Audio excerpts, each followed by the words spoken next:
I'll give you 3 financial models now that I've seen work. So the first of these on the left hand side, wrong, on that side, on the far side, is Mike and Holly. So Mike and Holly are good friends of ours. They're a little bit younger than we are.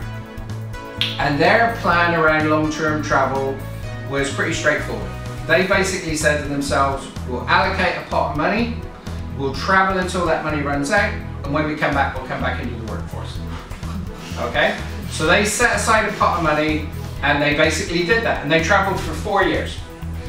They were what's called cruisers. They lived on a sailboat, and they took their sailboat from San Francisco, they fitted it out in San Diego, they went down the coast of Mexico, they went to Central America, they went through the Panama Canal, they went all the way across the Caribbean, and they ended up in Fort Lauderdale. And that took them 4 years. You know, obviously when their pot of money finished, they sold their boat, they came back to live here in the house that they rented for the 4 years they were away. Mike has gone back to working for SDG&E, and Holly is now started part-time work back in the biotech industry, which is where she came from. So that's the first model. The second model... The reader's question. Oh, yeah. Question. Actually, the first model, I saw somebody 86 years old come back to work 2 years ago. Okay, so there is hope for me then. So the next couple, which is in the middle, so I can't get that wrong, is a couple called Nicole and Mike.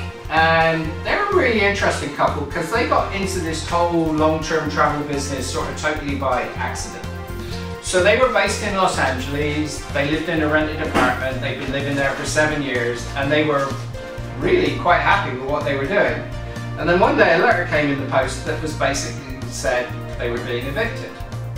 And this came as a real shock. Their landlord had decided that he was going to repurpose the apartment complex, and so he gave notice to all the tenants, so they had nowhere to live. They took a house in Thailand for 3 months, and Nicole runs a marketing business and Mike is a motion graphics designer, and they actually found out that they could easily work remotely while they were away. And the interesting thing was for them, and I guess this was a bit of an epiphany, was they found out for the first time they were actually earning more money than they were spending. So they were actually saving money. And this was kind of a wake-up call. And Mike and Nicole have now been on the road constantly for the last 2 years. They're booked house-sitting wise for the next year. And they literally go from house sit to house sit. And then there's our own financial model that kind of is slightly different. So we have income coming in from various mechanisms. The majority of our income comes in from rental property. But we're spending more than we're spending more than we get from our income. So we're actually dipping into our savings as well in order to finance our travel. But because we've gone through the financial financial planning exercise in such detail, we're pretty sure that our net assets are going to last us all the way through our retirement period. So those are like 3 financial models that work.